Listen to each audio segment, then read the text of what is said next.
What's up, guys? Tonight is no ordinary episode because what I have right here are video games that will unleash the burning fury inside of a man. It will rip out his sanity and ultimately leave nothing left but a husk, a wilted husk. I'm exaggerating, of course, but these are some difficult video games we're going to be talking about here today. These aren't your Castlevanias, your Mega Mans, or your Dark Souls.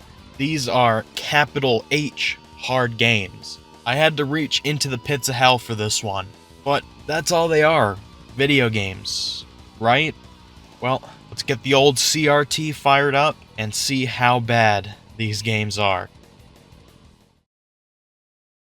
Now, right off the bat, we have to find our demographic here. It goes without saying that video games have gotten quite a bit easier over the years. Overall, though, there is absolutely one console that just dominates difficult video games. No console comes close to this one, and that is the Nintendo Entertainment System. I mean, really, this entire video could just be NES games, but I consider that to be a little bit boring and definitely too easy, so I narrowed this down to just 2 NES games. But not only that, these are also a little bit more obscure than the more obvious picks like Ninja Gaiden or maybe Battletoads, just to keep things kind of interesting and more informative. But without further ado, let's jump into these 2 games.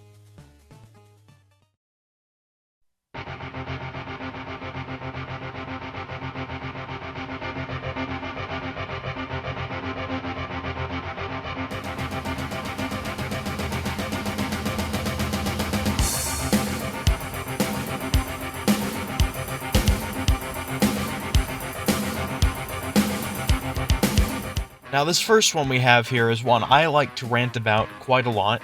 I have a history with this game, and that is Time Lord. So, Time Lord is a kind of 2D beat-em-up where you go through different time periods, and you pick up weapons, and you fight off bad, evil alien dudes, and you collect orbs. That's the gist of it, and it's a cool idea. I like time travel, so I thought this game would be cool, and I picked it up.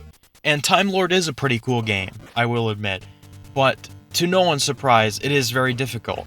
Shockingly difficult, because it's only like a 20-minute game, but they throw in so many gotchas and surprises and layers of difficulty, it just keeps adding up. All the different little things just make it so difficult. First of all, you get 3 lives. Did you expect me to say continues there? No, of course not. Continues are for little boys. Us men, we just need a couple of lives, that's it. So no continues. Sure, why not? Just get rid of them. 3 lives, that's all we need. And so you're going through these levels, and each time period you go through, you have to pick up 5 orbs to progress to the boss fight and get to the next stage. But getting these orbs is a little bit easier said than done, because they make it very cryptic. Like, you'll have to do the most random tasks to be able to get these orbs. Like, look at this. I'm kicking the air. You have to kick the air, and it sends you into the sky, and that's how you get the orb. And for this one, you shoot it, and you bounce up and down. It's all nonsensical. But what really gets me about Time Lord is the boss fights, because they do so much damage. Some of them take out half your life bar or more. And like I said, you only get 3 lives. I mean, you can pick up some extra ones, but you're very limited here. The worst boss fight has got to be the clam. I can't stand the clam because in no time flat, this guy is up in your face, jumping at you, lashing out. This is a pretty violent clam, I got to admit. His friends were all boiled in a fucking seafood buffet, and now he's on some kind of revenge arc against humanity. So when this clam is lashing out at you, there's really only one way to get through it unscathed, and that is to abuse this game's iframes. Because during your attack animation, you actually can't take damage. So if you time your attacks perfectly, nothing will hit you. And that's really what Time Lord is all about, is abusing iframes, you know, the timing of it. There's a layer of cryptic nonsense There's a bit of trial and error, but it's still a fun game. Really, I think you'll like it. If you can get past some of the jank, and of course the high difficulty, it's pretty fun. I'd give it like a low to mid 7, or around that range.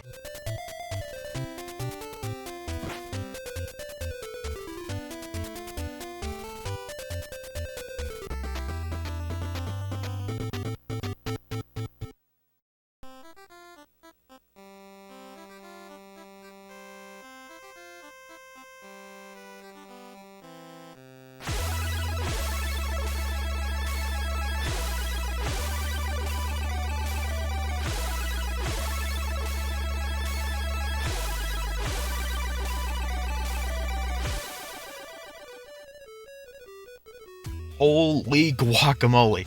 That is one of the best NES chiptune songs ever made. This is Solstice, by the way. This is the second and final game on the Nintendo portion of this list. So Solstice is an isometric puzzle platformer where you play as a wizard named Shadax, I don't know. And you have to assemble a staff to save Princess, whatever you call her, from this other evil bad guy. It's a Nintendo game plot. It's pretty simple.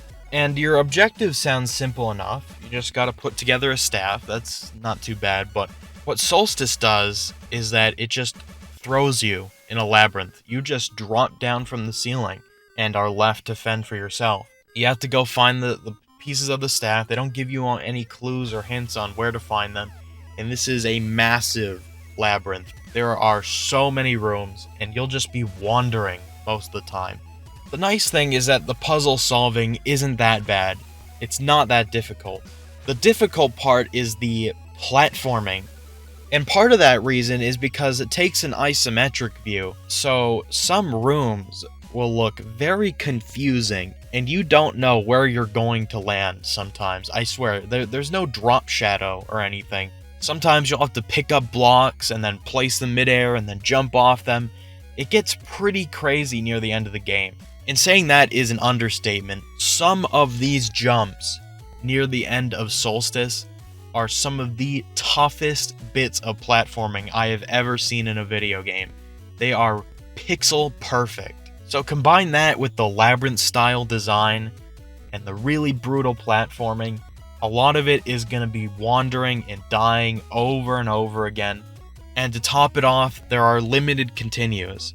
You can find credits spread out throughout the game, but it's more like a checkpoint system.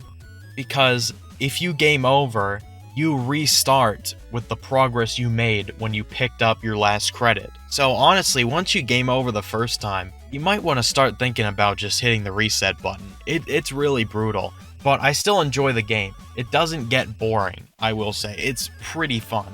And you already heard the music, and yeah, it's fantastic, really. Some of the best music on the Nintendo. Composed by Timothy Fallon, one of the legends of video game composition.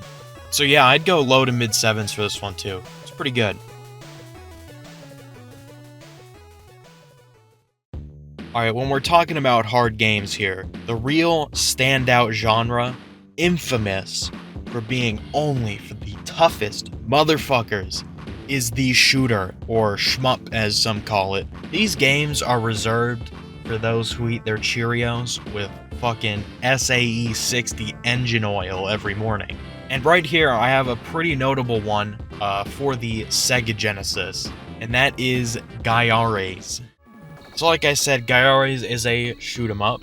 Usually these games have some kind of gimmick to help them stand out from the rest. And in Gares, the mechanic is actually stealing enemies' weapons, which is a pretty neat idea. You just launch your little ball thing, and it clings on to them, and then you have your weapon, and then you can do it again and upgrade that same weapon, or swap it out for a different one. But really, I think this game is it's just too hard to be much fun. And it's hard in the more frustrating ways. Like, for example, the checkpoints are just god-awful. You get hit, you go back. You go back a ways sometimes. These aren't short levels. And that's just making one single mistake. And I didn't make it far, I only made it to level 2 for this video, but even early on in the game, I found myself getting hit by fucking cheap shots and getting sent back to the checkpoint. And you know, all shoot 'em ups have a couple cheap shots here and there, but that's the thing, most of them don't restart you from a god-awful checkpoint like this. And man, look at this, look at how distracting this scrolling background is. It's hard to focus on the projectiles. It's not a bad game, and a lot of people really like it, but it's just, I don't know, it's just too frustrating for me. And it's also a little bit low energy. I know it's a hard game, but it's not like a bullet hell, where you're constantly weaving through bullets and going completely wild. Instead, it's like getting hit by one really fast straight shot, or getting hit in a cheap fashion. I don't know, I'll give it like a low to mid 5. Do some more research on this one, because I know a lot of people like it, and you might like it too. Alright, let's go through another Sega Genesis game here. This is Jungle Strike from the Strike series. You might not have heard of these games before. They're like isometric shooter games where you pilot a helicopter and you go on some mission overseas, or in this game you start in Washington, D.C. protecting the president. I'm pretty sure this is a Western developed game, by the way.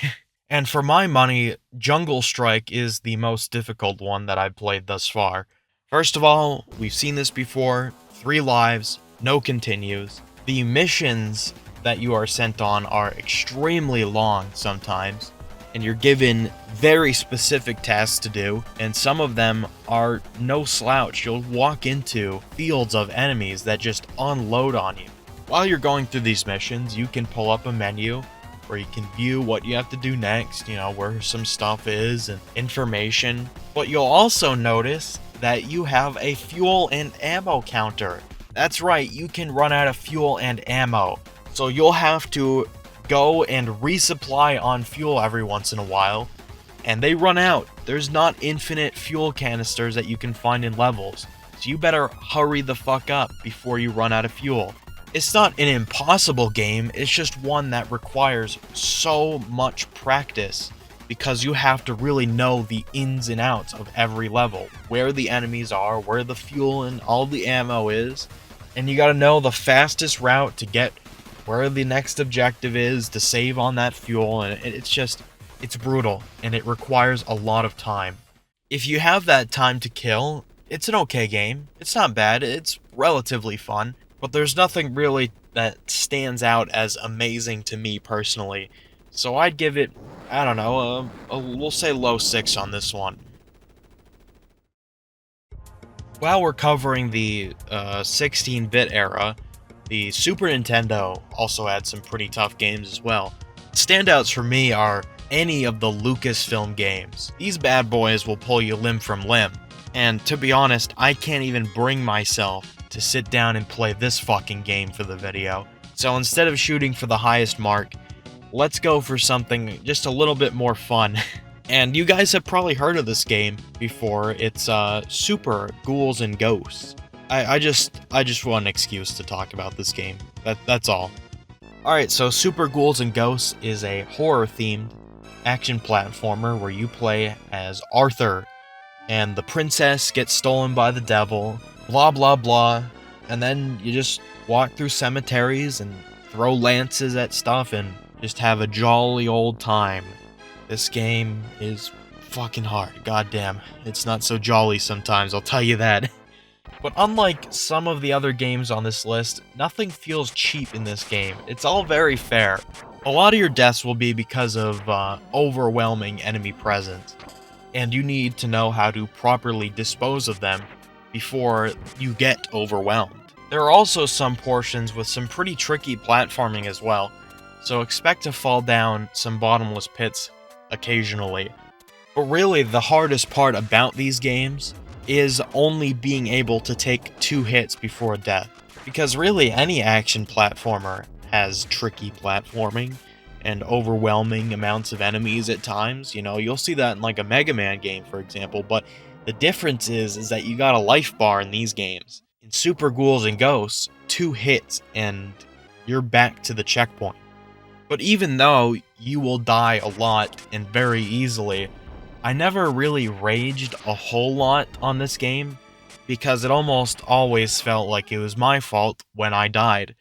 And that's really all I can ask for from these hard games, is just being fair.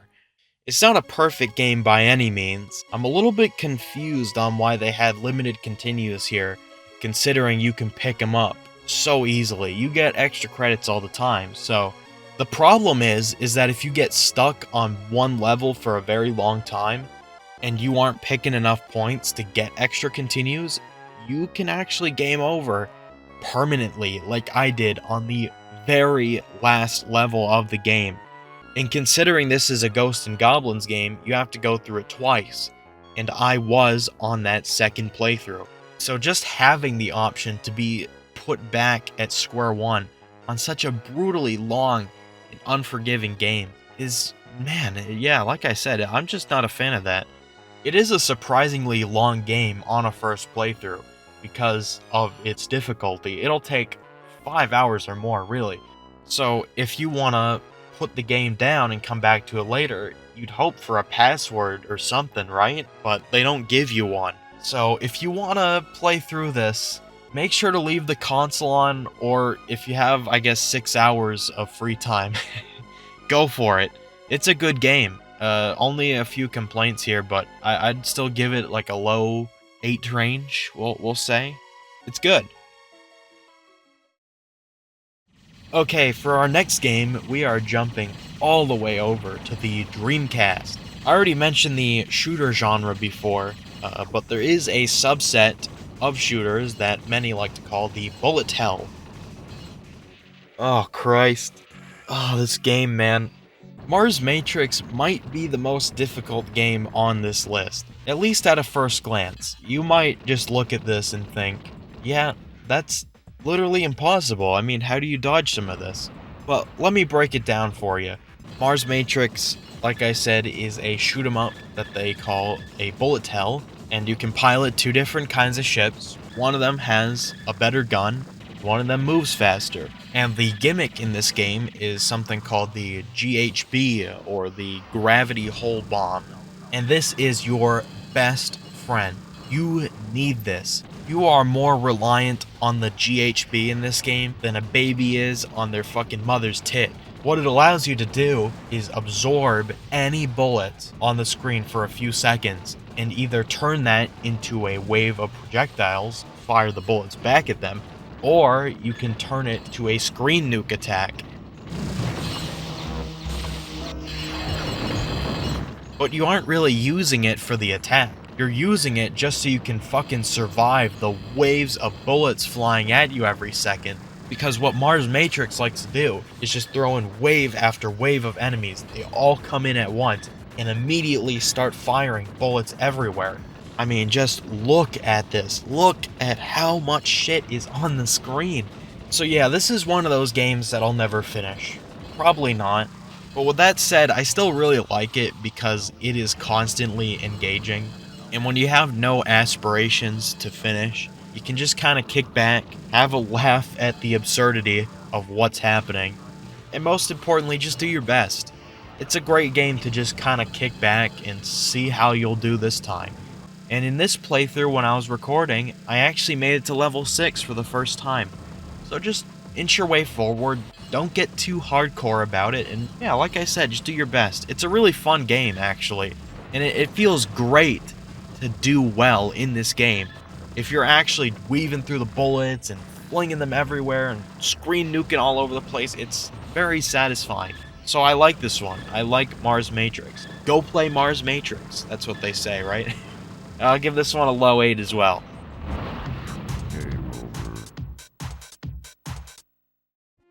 Okay, the last game I want to discuss is one that's not even 5 years old. So I talked about Spelunky on this channel before. Man, that episode felt like quite a while ago now. But did you know it actually got a sequel almost a decade later? That's right, Spelunky 2 is a thing. And it follows very closely in the footsteps of the first game. where you basically run through 2D generated levels, and you go deeper and deeper underground. You find some new areas, you find new enemies, and you pick up gadgets and weapons to help you further. And each playthrough of the game is different, as like I said, it's randomly generated. The reason it's so brutally unforgiving is because one wrong step could be your last, and you might go back to the beginning of the entire game. It's a game of trial and error and patience, but also a lot of skill involved. And if you thought the first game was difficult, Spelunky 2 ramps it up tenfold. And the true ending is what lands it on this list, as after you do a very specific set of tasks throughout the entire game, you will be taken to the Cosmic Ocean, which is a 99 level gauntlet of remixed levels from previous areas. I remember when this game first came out, and there was like a rush to see who would beat this area first. And it took a while, it took like a month after the game came out for someone to finally do it. Really, I applaud anyone who's able to beat 99 levels of Spelunky. So I'll never do it, I'll probably never try to do it, but I extend my thanks to this dude who helped get me there on stream one time. He put in all the legwork, I was just there for the ride. But thanks again, I really appreciate that, bud. Anyway, with all that out of the way, Spelunky 2 is good. Very good game, a worthy sequel. Personally, I prefer the first one, and I won't get into detail about that, but this is definitely a great sequel, and I highly recommend it. I'd give this one like mid-8. And that concludes my list for today. Obviously, there are many other really difficult games I could have talked about, but you know, there's always room for a potential part 2 here. But I just want to talk about some games that will really just give you a little kick in the ass, you know? Most of these I would definitely recommend, but you should just be prepared for a high challenge. And with that said, thank you guys for watching. I'll see you again in the next video. Take care.